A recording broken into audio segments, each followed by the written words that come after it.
So this week in Hedera, we're going to get an update from Sammy from Blade Wallet. We're also going to cover what I think is going to be a new vibe coming out of Karate Combat 48, which is coming up just next week.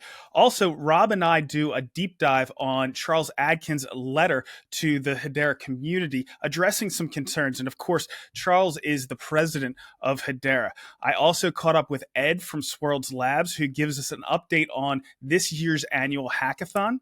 Welcome back. I'm Brandon, the HBAR Bull. Now, I do some contract work for the HBAR Foundation, but I don't do these weekly updates in any official capacity. I'm just coming to you personally to give you the latest in the Hedera ecosystem. But as always, none of this is financial advice. Use it for entertainment or educational purposes only. So I am going to talk about Karate Combat again in the beginning here, but it's not the same thing that I've talked about in the past. Of course, we're really excited about what they're doing on Hedera. They're up only gaming, the DAO that they have. But what I'm excited about is we're going to shift our focus a little bit around it.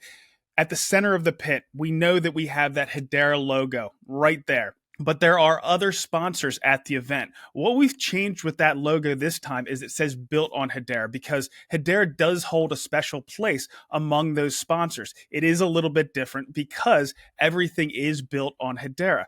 So one of the things that we've wanted to do for a while at these events is kind of have a built on Hedera booth. The problem has been real estate. There hasn't been enough room at some of these venues that they've had. Well, the founder of Karate Combat contacted us just 3 weeks ago and said, hey, we have the biggest venue we've ever had. If you want to do that Hedera or built on Hedera booth, now is the time. So I scrambled a little bit. I contacted some people that I know might be interested in going to this event. We got a few that agreed to go and a few people couldn't make it, but essentially, we're going to be setting up this beautiful built on Hedera booth. We have a few representatives that are going to be going there. We have Brady from Bonzo Finance, who of course used to be the director of marketing. He has a lot of experience at events like this, and he knows Hedera just about as well as anybody, as well as knowing our DeFi ecosystem really well. So being able to get people signed up to Hashpack and get people karate tokens if they want that. We also have Jesse, my partner at Twiddle, and of course there's ties there because we've been tokenizing those signed Karate Combat gloves. And then finally we have Joe from Earthlings. And the reason why I made sure to contact Joe is he is all in on Karate Combat. He loves Karate Combat, not to mention one of the projects that he's involved with is huge on Hedera, Earthlings. So they're going to be representing not just their 3 projects, they're going to be representing Hedera, they're going to be representing Karate Combat, and what they have set up is really nice. So we're going to have a backdrop with built on Hedera, as well as the logos of Karate Combat, of Bonzo, of Twiddle, and then of Earthlings. And one of the plans around that is to try to get some of the celebrities there to get some pictures in front of it, try to get some social media action. We also have these beautiful banners from the teams that are going to be representing there. And then we're going to have 2 big 55-inch TVs. One of them is going to be running through the Earthlings gameplay. The other one's going to have promotional material from Bonzo and then from Twiddle.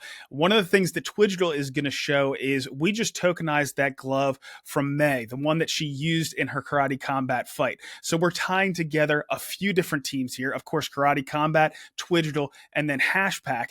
And one of the things that I really liked, we got some help from the Karate Combat team. We were able to show how these 3D digital assets that Twiddle makes can be leveraged in 3D immersive environments. So let's take a look at that sizzle reel real quick.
So again, we're tying together Karate Combat, Hashpack, and Twidgetal there. I've also been talking to the VR Jam team, and they work in these 3D immersive environments as well. They're working on something with these gloves that hopefully we're going to be able to show off here in the not too distant future. We might even be able to feature it at the event at Karate Combat. Now, I also want to say that we had a space with VR Jam this past Monday. If you are curious about what they're doing, it was on my personal channel. You can go and check that out.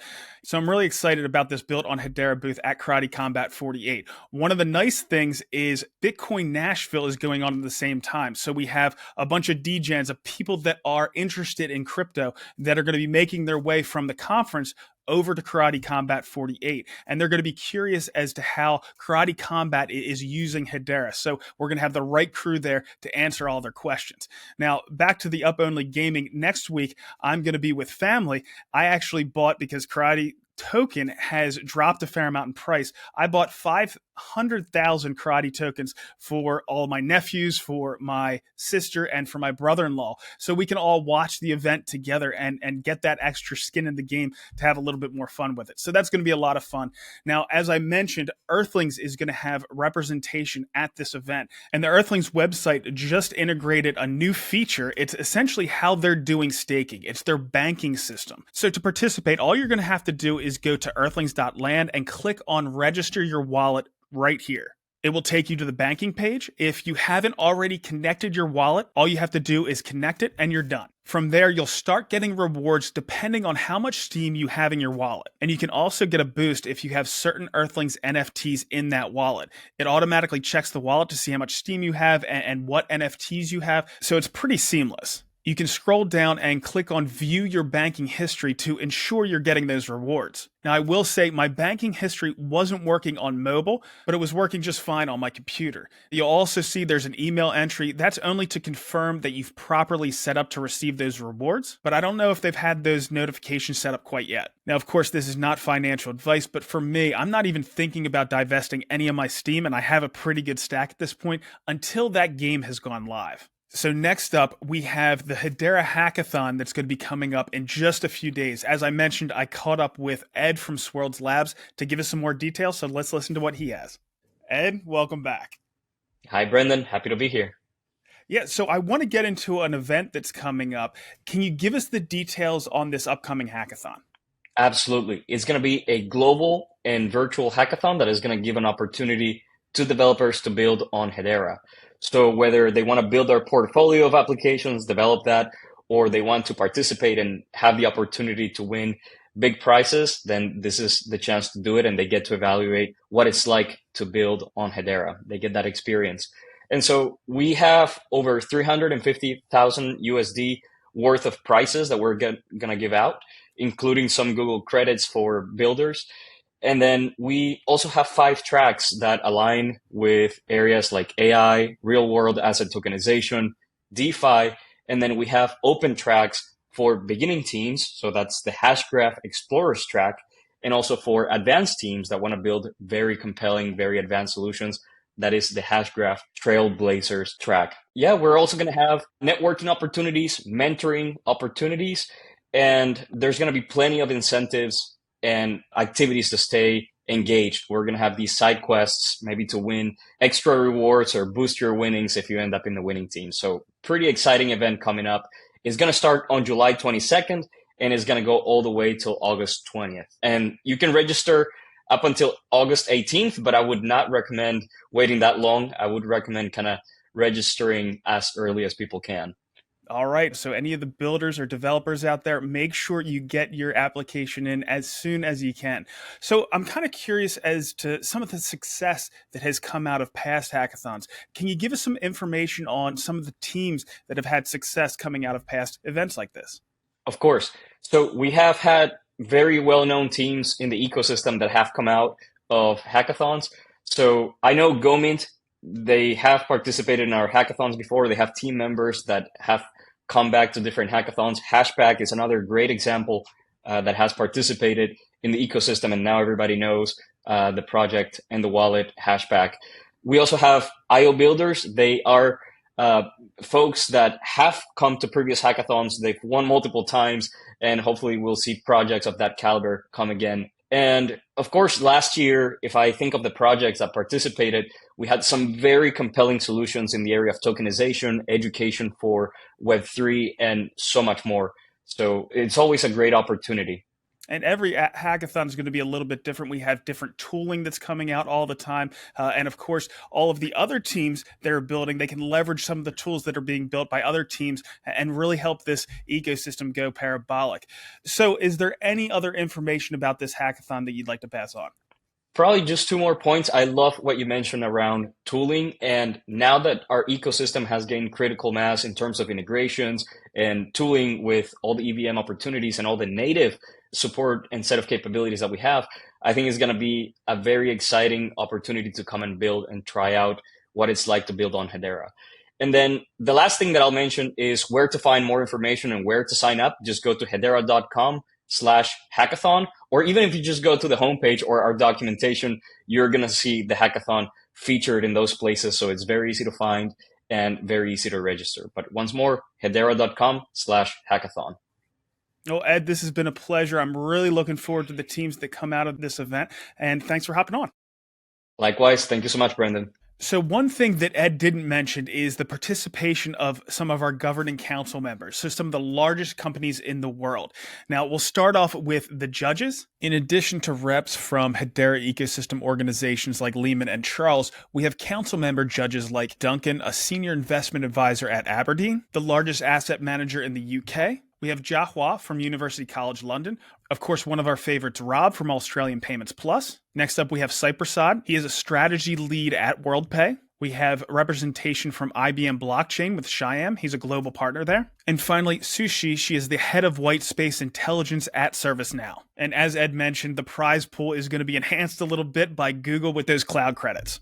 So I'm sure plenty of people noticed that last week we didn't have a Shark Bite segment, but we more than made up for it this week. We have a marathon of a segment for Shark Bites this week where we go through Charles' letter, the president of Hedera, to the community, addressing those concerns that are in the community. As Rob mentions here, it's more of a shark meal than a Shark Bite this week, but it's certainly a good one to listen to. Rob, welcome back. How's it going? Hey, Brandon. Yeah, going really well. Thank you.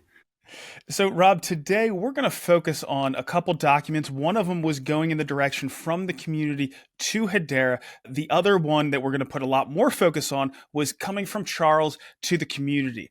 Now, the first thing I want to talk about this HBAR Foundry letter. So the HBAR Foundry is a group of builders that is meant to support those builders between each other and then also represent builders more broadly in the Hedera ecosystem. Now, this letter, it was a criticism, certainly good feedback in general. But there was some miscommunication or misunderstanding as to my name showed up on the letter and then it got removed. And I just want to explain exactly what happened. Now, I've been a member of the HBAR Foundry for years. I don't get as involved as I would want to be. They have a couple meetings each week. They have leadership meetings on Monday, and then on Friday, they have a general meeting that's open to everybody. I joined the meeting on Monday, and they were talking about this letter, this open letter that they had been working on for a very long time. I had read the letter a couple weeks prior. Read is probably too strong of a word. I skimmed through it a couple weeks prior. And as they were talking about this letter, they were asking for people to give their information to be able to sign this letter, which I did. My plan was after the meeting to go read it really thoroughly and then reach out to leadership again and let them know if I wanted to actually have my name to this letter or not, which I did. After the meeting, I went and I read through it, and there were a couple things that were inconsistencies with what I understood. So a good example of that is I don't believe that KPIs are used as a basis for bonuses, for example. And I contacted Milan. He's one of the leaders there at the Foundry. And I said, hey, can you take my name off the letter? He said, absolutely no problem. I had no clue that it had actually been posted and sent off during that time. And it wasn't until a few hours later that a colleague contacted me and actually an hour into that conversation that I actually realized that it had been posted. But the one thing that I want to share about this is don't throw the baby out with the bathwater. There might be a couple inconsistencies there, and we're going to be talking about transparency and accountability. And I think that misunderstanding would have been addressed if we had a little bit more transparency in the ecosystem. But in general, I think we need to take all of this feedback. The people at the HBAR Foundry have the best intentions for the Hedera ecosystem more broadly, even though it was pretty critical. There was a lot of truth in that letter that should be paid attention to. But I just want to clear that up before we go forward. The main focus this week, well, we can certainly in weeks to come talk more about the Foundry letter, but the main focus is going to be around Charles' letter that he sent to the community. So I'm going to kick it over to you, Rob. Yeah, well, let me just respond to the Foundry letter first. I'm a huge fan of the Foundry. I don't, like you, I don't attend many of the calls anymore. I used to attend more than I'm able to now. And but that group of people have been driving, they're the engine room of development in the Hedera community, building the developer community up, drawing in developers from other communities outside of the Hedera space in Web3 and also in Web2 is essential. And therefore having that source of knowledge, all these people who carry scars of the discovery and experimentation over the years is so essential to have within our community. So I'm a massive fan of the Foundry. And quite rightly, like many of us, if not all of us within Hedera, there are frustrations, there are things that we would do differently, there are things that we want to see changed. And I think that letter is very, very on point. It was very well received within Hedera by Charles, and I can assure you it's been seen by the board and has been added to that growing body of information, which is driving a lot of discussion and an intent to address it and even reset. There's talk of reset. There's talk of changing direction of Hedera 2.0 and what that looks like across everything from governance to the ecosystem partners and into the community as well. And we'll touch on that from Charles's perspective in a second as well. But it's hard sometimes to take all of those frustrations and take all of those criticisms and boil it into a well thought through, well argued and well presented document or open letter like the Foundry one. And of course, we know that many organizations and individuals have non-disparagement clauses within contracts. They're recipients of grants, or they think that being open or doxed within those letters would make things difficult for them, and we have to respect that. Of course, we prefer a culture of full transparency, but that's real life isn't always like that. So you've got to respect those who want to be anonymous for whatever reason. I think I probably know most of the signatories, anonymous and not, and I think that they're all there through a legitimate support and even love of Hedera and what Hedera can do for the world from their perspective. So it comes from the right place, and it's not just throwing shade on Hedera. It's actually done in a very constructive way and has been received as such. I've been giving feedback going back to 2019. I've been writing letters. Just last week, I sent one to Hedera. Just yesterday, I sent another one on Hedera native staking. So I try to be as active as possible in giving that feedback because I really do think it's important. Absolutely. All right. So ready to move on to Charles' letter? Yeah. All Let's talk about Charles's letter. So, Charles joined, and I'm speaking as an HBARbarian now. I will identify the points at which I might be speaking as a governing council representative, or even a member of the leadership team as a committee co-chair.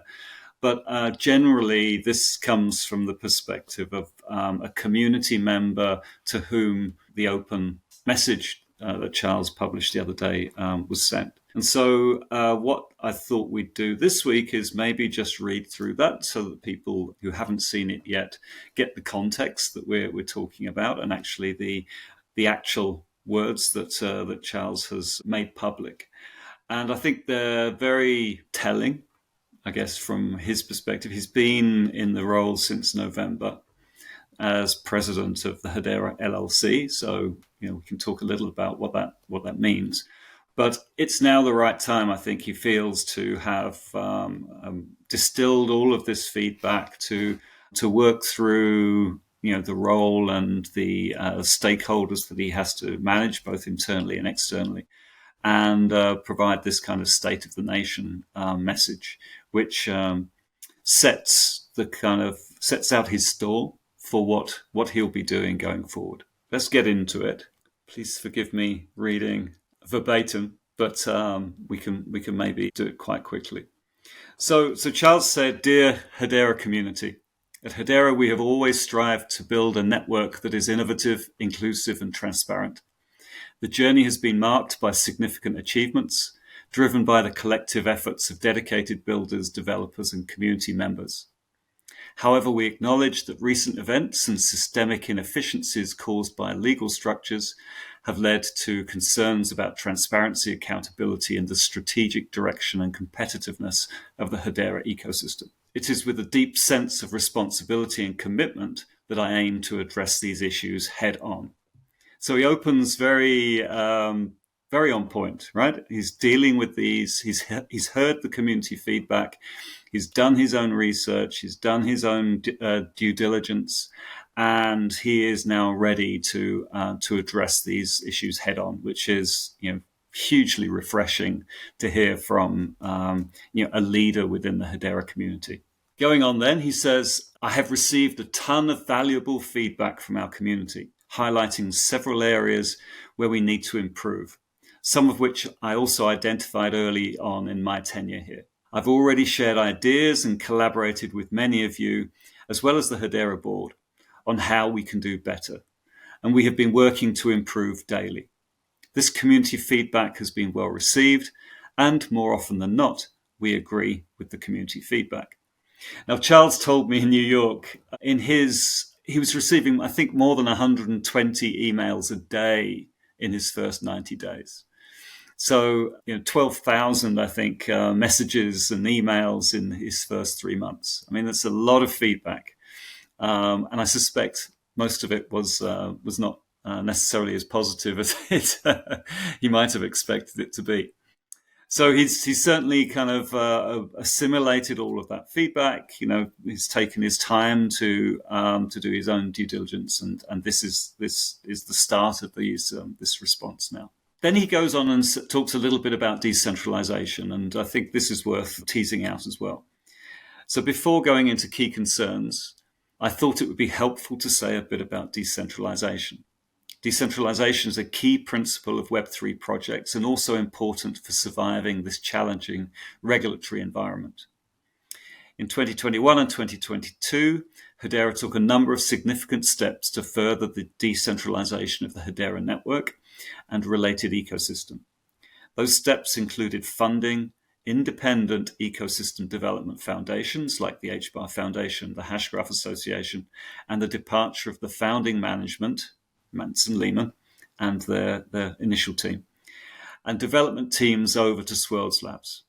Each of those entities is independent from Hedera, and Hedera does not control them. While many in the Hedera community understand what decentralization means, sometimes we hear requests for Hedera to do something that Hedera itself cannot do, and instead is only within the control of a different organization and its board. So what this means, and as Charles says, most of us know what it means, but just to spell it out, Charles is president of Hedera LLC, which is the governing council, the board, and the staff, the team that supports those parts of the organization, are now decentralized, separated from the likes of the foundations or Hashgraph Association and Swirls Labs. Each of those organizations has its own board has its own executive team and its own staff. And they each have a contractual arrangement, an agreement to provide a service to Hedera, to the LLC and the governing council. But it does not mean that Charles can direct or control in any way those organizations. So what he's saying, and the reason for this is because of this lack of regulatory clarity around the token, around the HBAR token, as with all cryptocurrencies.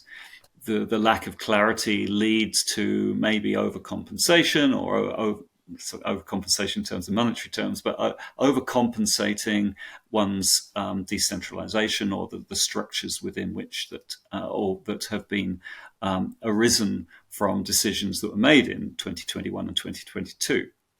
So Charles largely has his hands tied because of these legal structures, this legal setup that was put in place long before he turned up.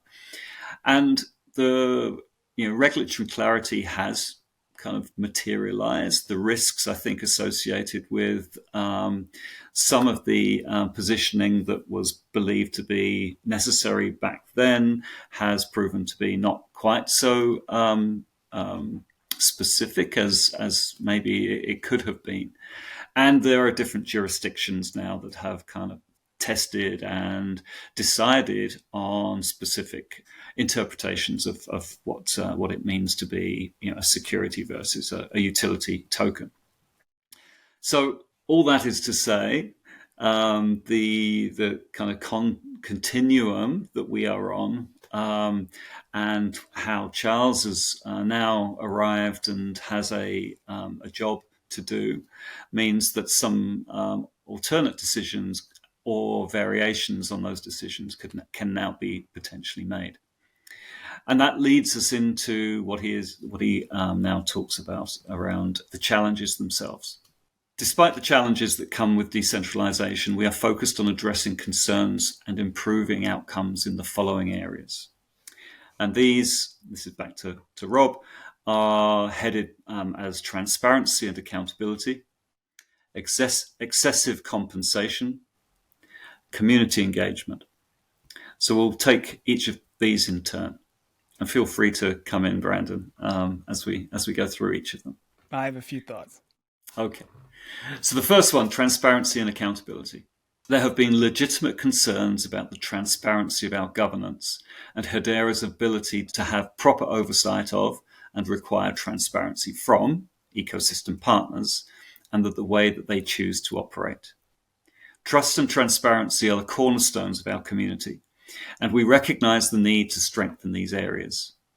There should be some mutual understanding within the community, however, that not every single bit of information can be shared in real time, both to protect market integrity and also to respect certain confidentiality obligations. In addition, while respecting their independence, Hedera plans to take steps to work more closely with ecosystem partners to deliver greater transparency and accountability within the ecosystem more broadly. So what this is saying for me is we recognize that there are shortcomings in terms of transparency and accountability, that our ecosystem partners, and to a certain extent Hedera itself, need to do better. But we cannot always, or they cannot always, be 100% transparent all the time because of things like contractual obligations, confidentiality, and also market integrity. No market has full and transparent free access to all information. So, and it couldn't work like that.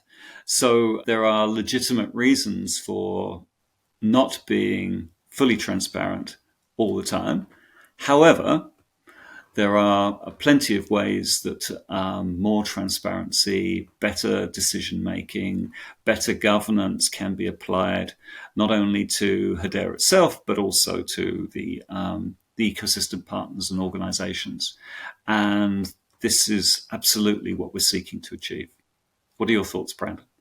Well, I think at the core, HBAR are investors. Now, HBAR not being a security doesn't change that.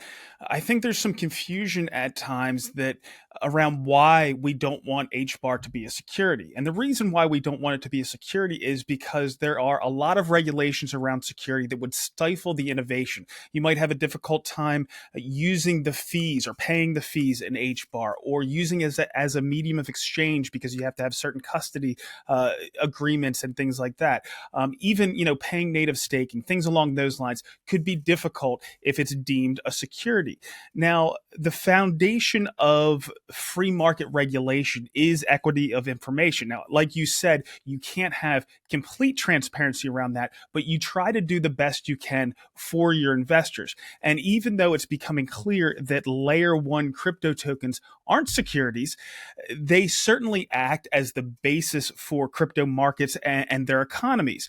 And as such, transparency should start with trying to meet the reporting requirements of public financial markets.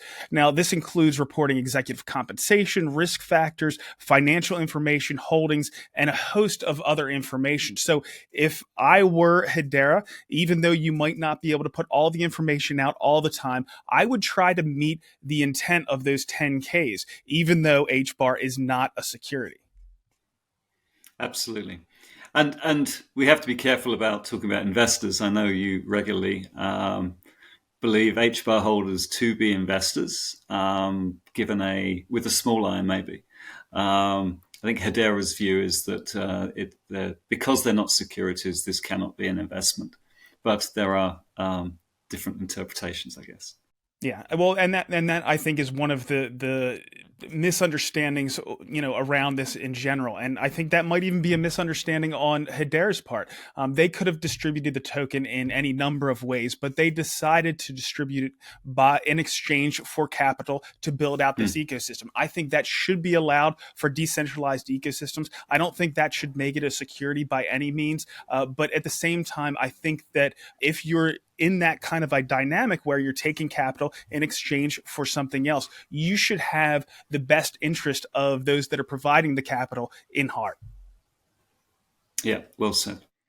So the next, going back to Charles's letter, starts getting a bit spicy now. Excessive compensation concerns. And he says, reports of seemingly excessive payouts to HBAR Foundation executives and the lack of clear communication from the HBAR Foundation following those reports have clearly eroded trust. This also occurred during a time when the network has not gained the traction we hoped for internally, nor lived up to the expectations of our community. Though Hedera does not set or control compensation for employees of other independent organizations within the ecosystem, we have been in the process of requesting more information about compensation from the HBAR Foundation and our other grant recipients and partners.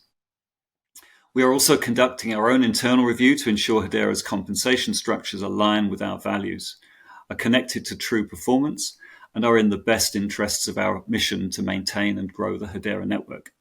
As you know, the Hedera network has a decentralized ecosystem made up of various independent organizations. As such, the responsibility for each organization's operational integrity generally rests within such organization's own corporate governance practices. Each ecosystem organization has its own board that is responsible for oversight and ensuring appropriate compensation practices. That said, while Hedera does not and cannot control independent organizations within the ecosystem, we have every right to express when we do not agree with the particular decisions or behaviors, and we may speak up more in the future. Well, hallelujah to that. I think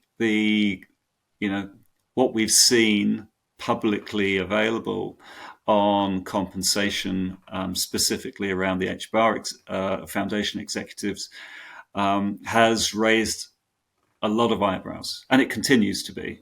The monthly HBAR distributions to, the top 10 accounts within the foundation, in some cases is pretty eye-watering. And but as Charles says, neither Hedera LLC nor anyone else can tell the foundation what they should be paying. So clearly, and I think you said earlier that there are no KPIs still. So there are no metrics against which the executives of the foundation are measured, and they're certainly not published. So I think it's got to change, and I think it looks like Charles, who has responsibility for the oversight of the agreements, the renegotiation, if necessary, of those agreements with ecosystem partners, all of them, not just foundation, but all of them.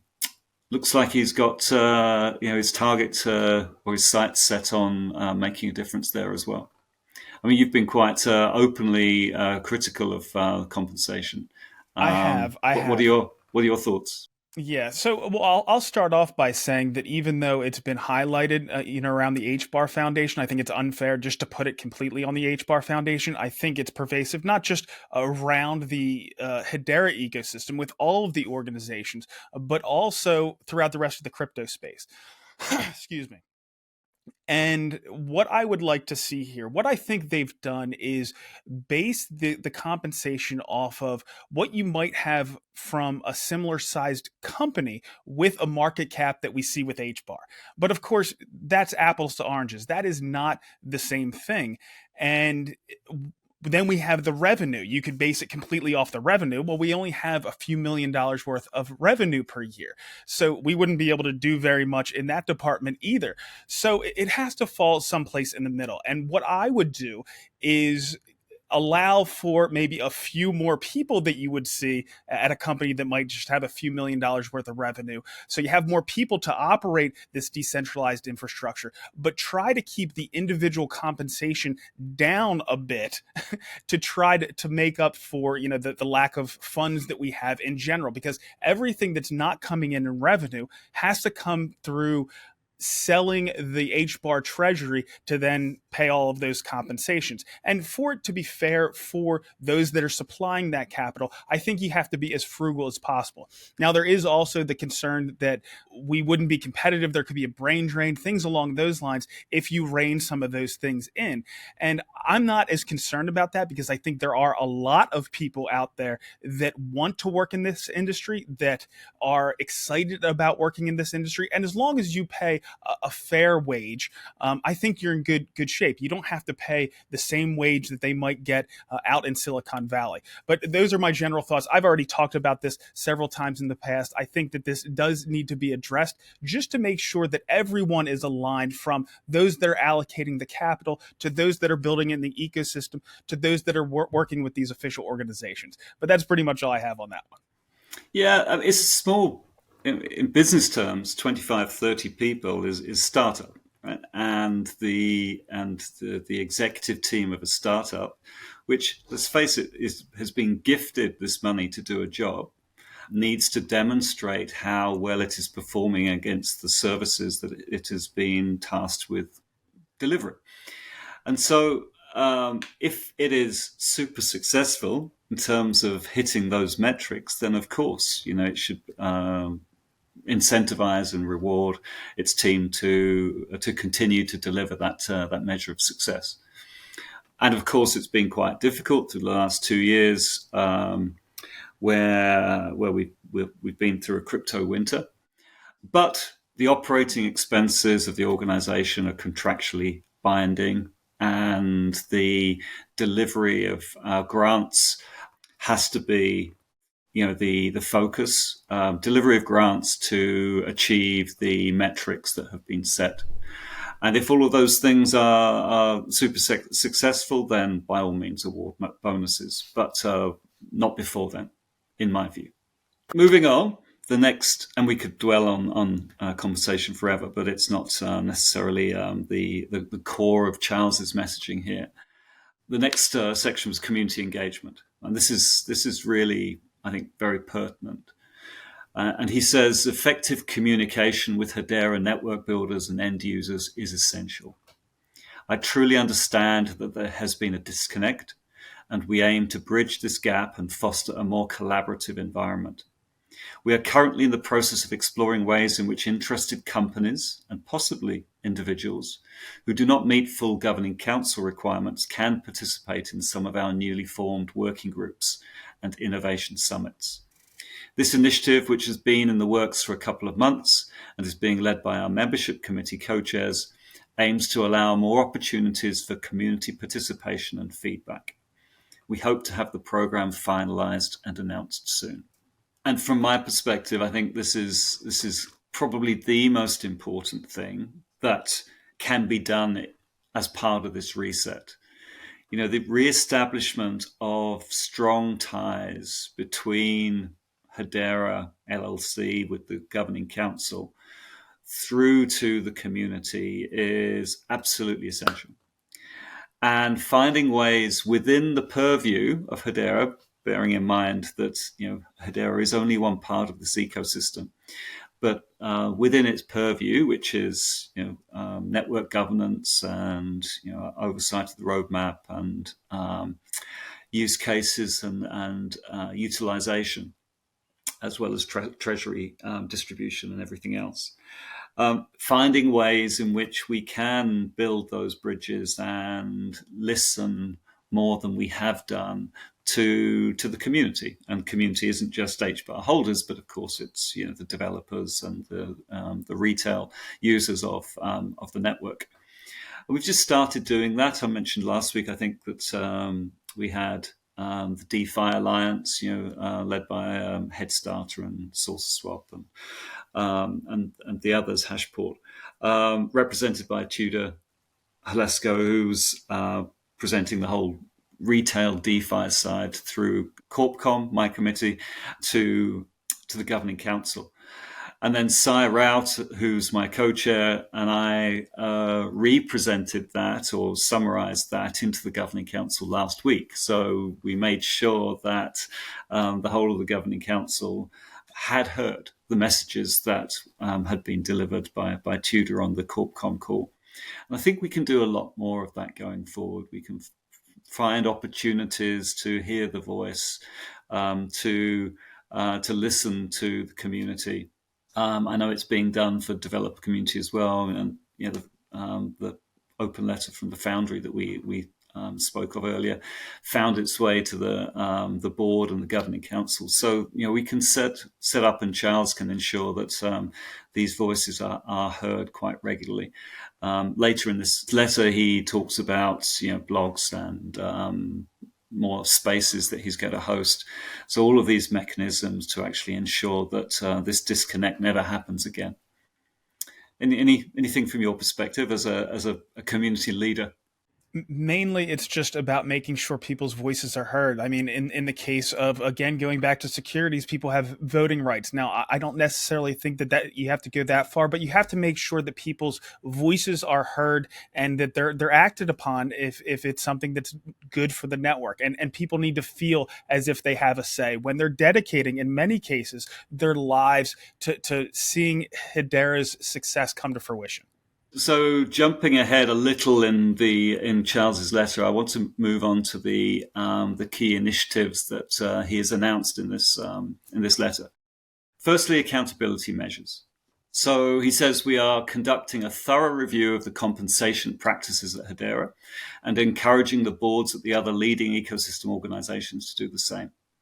This includes aligning executive compensation with performance metrics that genuinely reflect the health and growth of the ecosystem.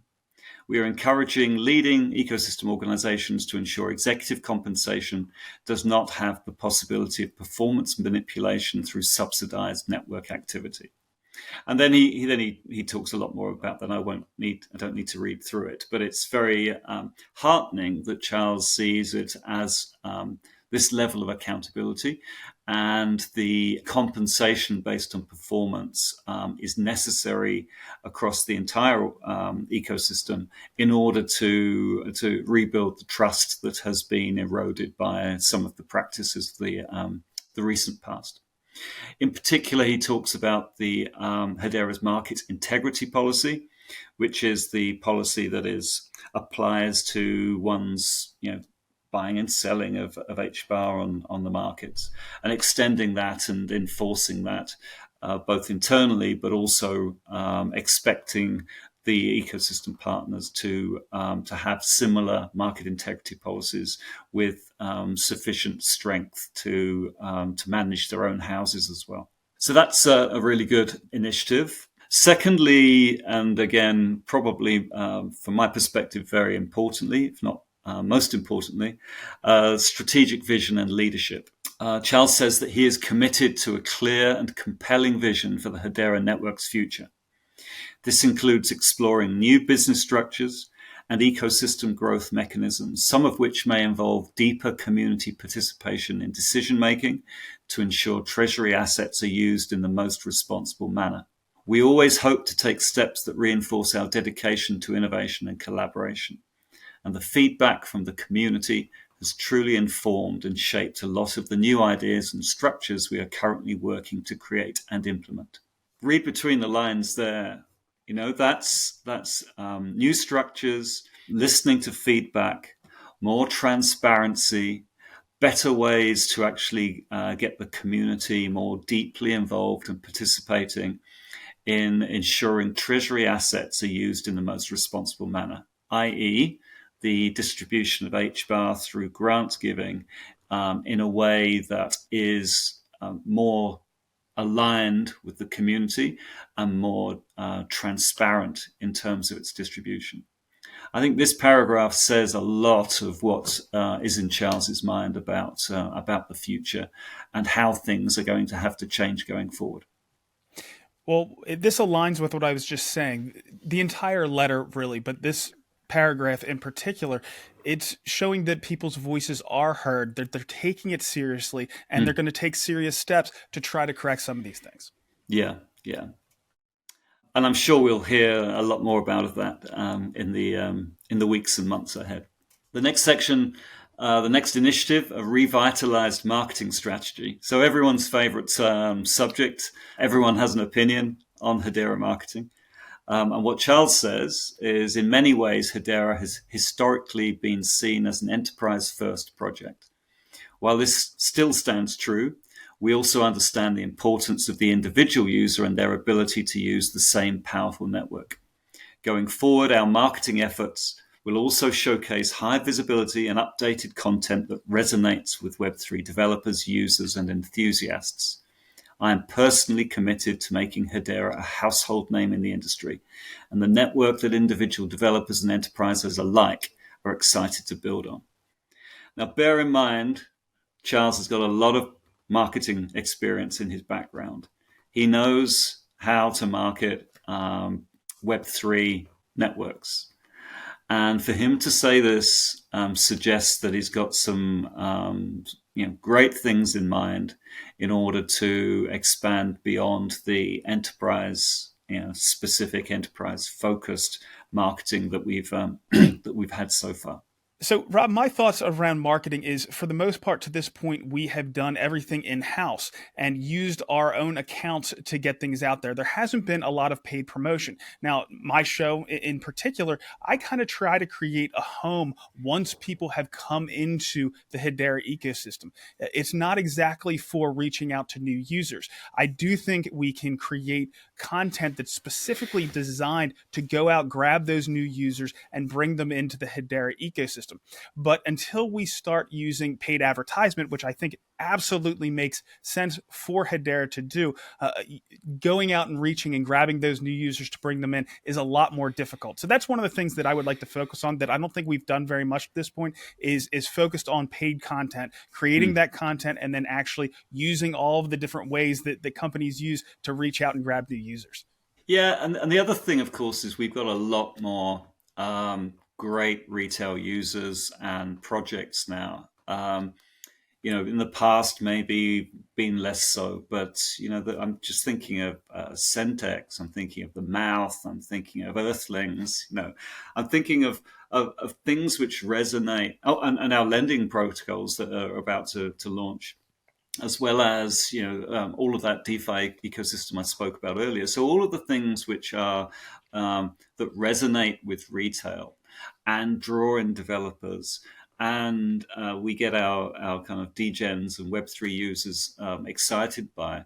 We shouldn't not market because they're not enterprise, and Charles gets that. He understands that, and we're not only appealing, or we don't only need to appeal to the degen end. Retail is a very, very broad spectrum of users, and we ignore them at our peril, and have ignored them at a peril which has bitten us significantly. But it's not too late, and I think Charles understands that and is definitely going to address it. And that comes on to the final initiative that he mentions about improved communication. And he says, in the spirit of transparency and my personal desire to build in public, he will be starting a president's blog that is regularly updated to talk openly, within guidelines to protect market integrity and confidentiality, about what I am working on, what Hedera is working on, and the changes in progress. I am also going to begin hosting a regular cadence of X Spaces and LinkedIn Lives to invite builders and community members to participate in. That schedule is being worked on now, and I should be releasing that within the next 3 weeks. So this is great, right? I mean, Charles has spent a lot of time thinking, doing his diligence, working out the way ahead.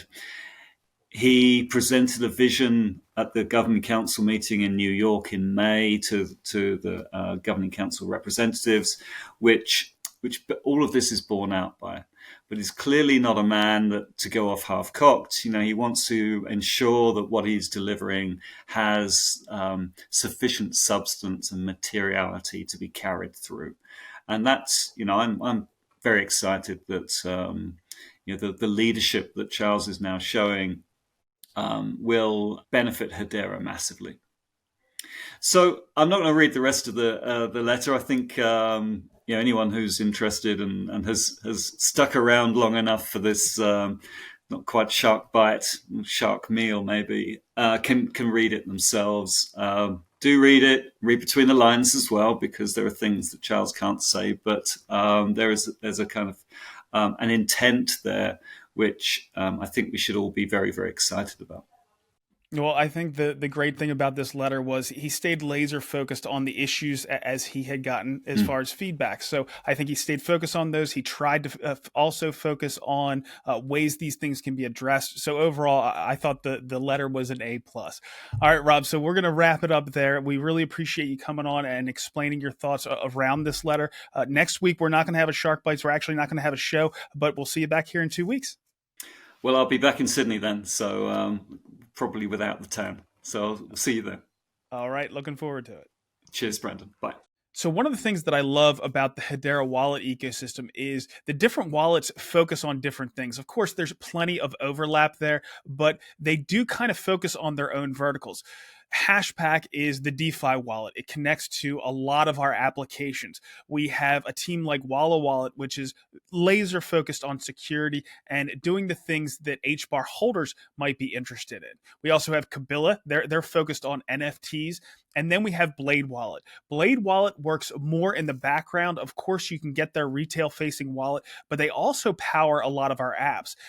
Certainly retail apps like Karate Combat, they're also involved with games like Not a Slime World, but they're also business to business. So they're providing solutions for enterprises and other businesses out there when they are focused on building things on Hedera. A great example is LG, but they're also looking at that traditional financial space. So I caught up with Sammy. He's going to give us some more information on exactly what they're up to. Sammy, welcome back. It's nice to see you again.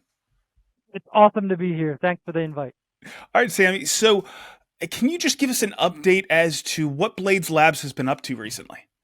Yeah, absolutely. So Blade Labs, as people know, we're well known for the Blade wallet. It's a B2C wallet. You could download it today. We, from the beginning, were quite focused on the enterprise use cases of our wallet. One of our first use cases was LG Electronics.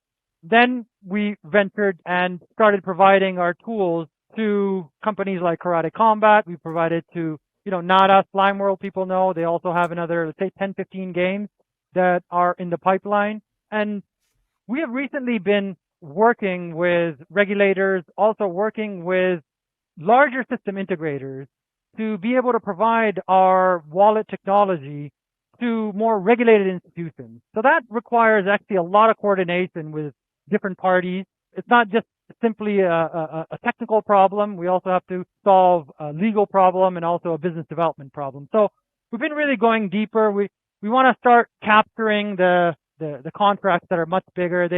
They range. So right now, the biggest contract that we have ranges maybe $500,000 to $1 million. We're aiming to get to the $2, $3, $4 million contract, which is sort of like, you purchase Salesforce, and then, along with Salesforce, you're required to kind of purchase this long contract. And so, that's what we've been doing on the wallet side. Now, we have also from, late last year started really delving deep into digital securities. There's a distinction between digital assets and digital securities. Digital securities is basically sort of real world traditional securities that we are digitizing and putting it on the ledger. So these are actually things with ISIN numbers, right? Like money market funds or mutual funds. And we're working with asset managers that have the licenses in place that are essentially tokenizing these assets. And the problem that Blade Labs is solving is we're solving the distribution problem of digital securities. What does that mean? So, pretty much every day now you hear new things are being tokenized, right? There's, of course, commodities are being tokenized.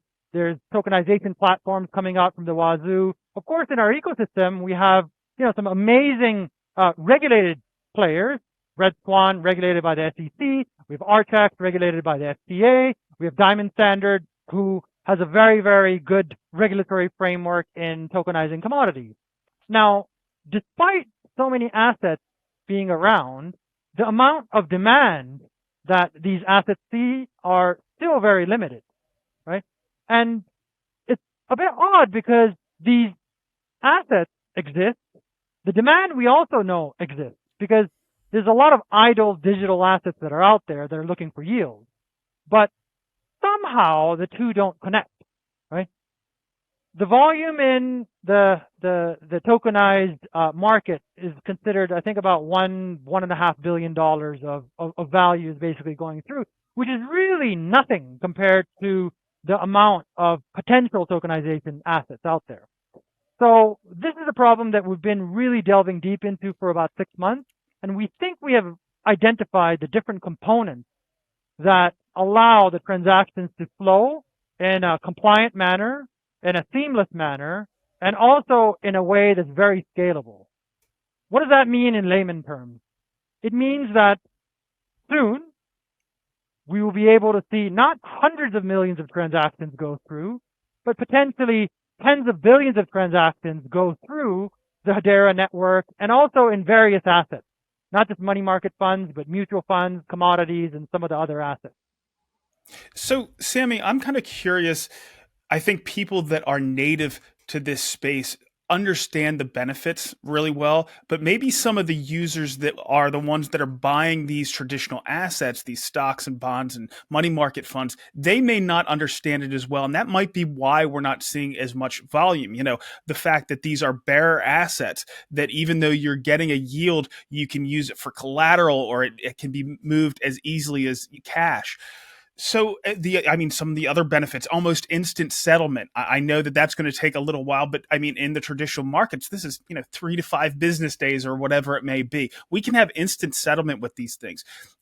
Do you think that it will take a while before they realize these benefits, or if these benefits can even be used on these platforms that we're starting to see built? Yeah. So we think that problem has been solved. In other words, it's not an education issue. So we speak to custodians of digital assets, and they have these digital assets that they're custodying on behalf of their customers. Those digital assets are not yielding anything at the moment. And we go to them and we're like, hey, we have regulated assets, the highest quality assets available. Would you like to purchase? 100% of the time, they say, yes, we would. But Legally, we're not allowed to buy them. The APIs aren't available because it's very, very siloed, right? You actually cannot expect these custodians to go to different marketplaces to buy different assets. And then number 3 is there's a lot of business development work that is required to connect these assets to the investors, right? I mentioned, for example, Red Swan, regulated by the SEC. They have a certain way to tokenize assets. I mentioned RTAC, regulated by the FCA. They have a certain way that they tokenize their assets. Diamond Standard has their own way. So they're all tokenizing, but tokenizing under different frameworks, different regulatory regimes. And so it's still not as compatible as these custodians of digital assets would like it to be. Now, if we can provide them with a simple and regulated way, simple, in other words, we're literally just placing a button in their UI that allows their customers to consume these assets. Regulated, we're applying for a license in ADGM. I'm here in Qatar right now. We're entering the sandbox here. We're entering the sandbox in Singapore. We've also applied for a sandbox in the UAE. So we're entering all these sandboxes and getting licensed in different jurisdictions so that it would allow us to distribute these digital securities globally and in a regulated way. Once we have these components and once we place these buttons in strategic places, we believe that the flow of money would start. We believe that the value would start to flow.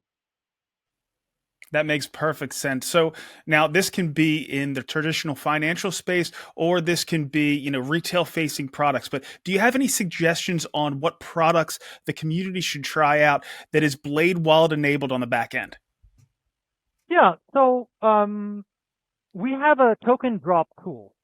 Now, I was just talking about digital securities, and now we're talking about token drop. Like, what is the sort of similarity here? Essentially, all we're talking about is value distribution, right? If you can distribute value, and in this case, tokens or value, in a seamless manner, right, and to hundreds of thousands of users in a Sybil-resistant way, in a compliant way, potentially some of these tokens require KYCing, then you can actually apply that technology to the other problem, which is the distribution of digital securities. You just basically overlay a KYC mechanism. So we have a token drop tool. There's actually a meme project that want to create communities on Hedera. That's something that we're really focused on. Meme tokens, people have an image that, okay, well, it's really speculative and the price goes up and down. But at the fundamental core, what meme projects are they're creating a community around a certain project, around a certain token, right? And they're trying to activate these communities. Now, if you actually think about the core value proposition of Web3, that's where it began with. It began with creation of community. What is Hedera? It's a community around HBAR. So you might see actually a lot of campaigns. There's a campaign that's ongoing, I believe, by the NADA team. There's some other campaigns. We just provide the technology, but some QRs you might be able to notice that, okay, they're using our QRs. We just want to kind of make sure that we're the technology provider, and we don't, of course, endorse any of the tokens. But if you see some of these kind of token drops going on, then you can assume that it's sort of Blade on the back end. And we would also like to share the console, which is a place where anybody who's watching can initiate these token drops very easily. You can have analytics. And, I think there's about, a few hundred free drops that are included in the console. So very exciting, Sammy. Thank you so much for coming on today and explaining it all. And you're always welcome back. Thank you. Looking forward to being back. So I'd love to hear what Sammy is up to. I think that they are kind of sleepers. They're gaining a lot more traction than we might think. They're responsible for creating a lot of the accounts on Hedera. So they're doing a great job, and I just hope that continues into the future. All right, so the next thing we're going to cover, we don't always cover all the great stuff. Sometimes there are challenges that happen in our space as well, and we certainly don't shy away from those. And I'm not sure if this next story is good or bad, but Hedera Governing Council member DBS, they are a bank out of Singapore, has stepped back from the Hedera Governing Council. Now, I don't have any insights on this in particular. So after we recorded Shark Bites with Rob, I called him back. I was like, Rob, we need to get your thoughts around DBS leaving the council. So let's listen to what he had to say. So, Rob, we realized that we didn't talk about one of the big news stories this week, and that's actually DBS leaving the Governing Council. And I thought you might have some good insights around that. So I wanted to reach back out and see if you had anything you wanted to say about it. Yeah, I mean, they're not the first organization to have left the Governing Council. Swisscom Blockchain left back in the day, a couple of years ago, 2-3 years ago. So, there is a precedent there. There's also a mechanism. Any Governing Council member can leave at any time, giving sufficient notice. We were briefed at the Governing Council meeting last week on this without any timing kind of associated with that, because we are never told the timing of these things, which may or may not have an impact on markets. But what we were told was that this is really just an internal DBS refocusing around core matters, and it was deemed that this was surplus to that refocusing. I mean, it is true to say that they have not been the most engaged Governing Council member, and while I believe they participated at the beginning, I've never had a conversation with any of the DBS representatives. So it is what it is, right? I mean, we get tested from time to time and our mechanisms for joining and removal get tested. Is it a shame? Yes, but it frees up a seat for a potentially another bank or another enterprise to come in, and clearly we've still got a few to fill before the council is completely full. But as I often say, the pipeline is strong, and so there was very little debate about it. It just is what it is, and I wish them well. That team has been around, or the DBS team has changed over time, and so we now have another seat to fill with some other very strong candidates. All right. Well, we're looking forward to those new candidates as they come in. Thanks for giving us your 2 cents. Pleasure. And the last thing before we get into network analysis is Hedera is showing their commitment to their open source strategy and initiatives by being the leading sponsor at the FINOS Open Source and Finance Forum in London this last month. FINOS highlighted this support, and you can take a look at their tweet for some highlights around the event. And with that, we'll jump into some network analysis. This week, transaction throughput on the Hedera network has been pretty steady, and right now we're processing about 1,800 transactions per second. We managed to break 1 billion transactions just over the past 7 days with a max TPS of 7,200. All this while still maintaining a 3.2 second time to consensus finality, and we've also created nearly 60,000 accounts just this past week. Looking at our fungible tokens, Wrapped HBAR took the top spot, followed by Dovu, Karate, Sauce, and Native USDC. Next up, we have Energy Trade Token, Jam, and the travel platform Zenny's Xbucks. The top 10 is rounded out with 2 gaming tokens, Not a Protocol token, and Earthlings Steam. Moving down to our NFTs, I thought we had a new leader, and we do. Kind of. The Breakaway NFT is new at number 1, but it's actually related to the normal leader, Roadcode. It's a loyalty token sent out to Roadcode early supporters. At number 2, we have Sausage Swap's liquidity provider token, followed by the 2024 Roadcode access card. Next up, we have a Slime World NFT and the May Madness NFT. We also have the first 100% on-graph game NFT, Snake Dash the Hashnols Trail. D20 HBAR, Sol, and ETH are all from PixFi. And finally, we have the Silk Swap LP token. And now we'll take a quick look at DeFi. Taking a look at DeFi Llama, the Hedera DeFi ecosystem total value locked has increased a bit along with token prices and is currently sitting at about $69 million. $64 million of that is on SaucerSwap, $3.2 million is on HSuite, and $1.5 on HeliSwap. We had a great space on Hedera DeFi credit markets with Bonzo Finance, Sirio, and HLiquidity this past Monday. The only one that is live at this point is HLiquidity, and I'm very impressed with the returns thus far. I've borrowed the Swiss franc and paired that with HBAR on SaucerSwap. Then I stake those LP NFTs, which is how HLiquidity is distributing their token, HLQT. And finally, I take the HLQT and stake that to get a portion of the platform fees that are generated, which pays out an HBAR and the Swiss franc. So again, pretty impressed, and I can't wait for these other platforms to launch. Moving on to the HBAR and crypto markets, it's generally been a good week. Bitcoin is up 15% on the week and 5% on the day. HBAR has underperformed a bit, but still had a good week, being up 11% over the past 7 days and 3% over the past 24 hours. I'm looking to this rising trend line for potential support and 8 cents for resistance. So there is a pretty big question within the Hedera ecosystem. Is Hedera's governance system that we've been doting over for the past several years, is that governance system going to be able to properly govern this network? Now, I think that question is going to be answered in the weeks and months to come. Based off of Charles' letter, it seems like we have the right leadership in place who has identified the problems and is going to push us in the right direction for the solutions. But this is a question in our space right now. Now, I do want to throw the reminder out that Karate Combat event, Karate Combat 48, is going to be taking place next Thursday. They usually take the snapshot 2 days before. So make sure if you have any of your karate tokens on a decentralized or a centralized exchange, make sure you transfer those to your Karate Combat app so you can participate in Up Only Gaming. Now, I'm not going to have a space next week. I'm not going to have a show next week either. So make sure you keep an eye on the HBAR Foundation channels, because I believe Rufus is going to have a space on either gaming or AI. Hopefully, if it's AI, he can try to get a hold of Lehman and he can join as well. But we're seeing a lot more done with AI in our space, so hopefully he can get that one knocked out.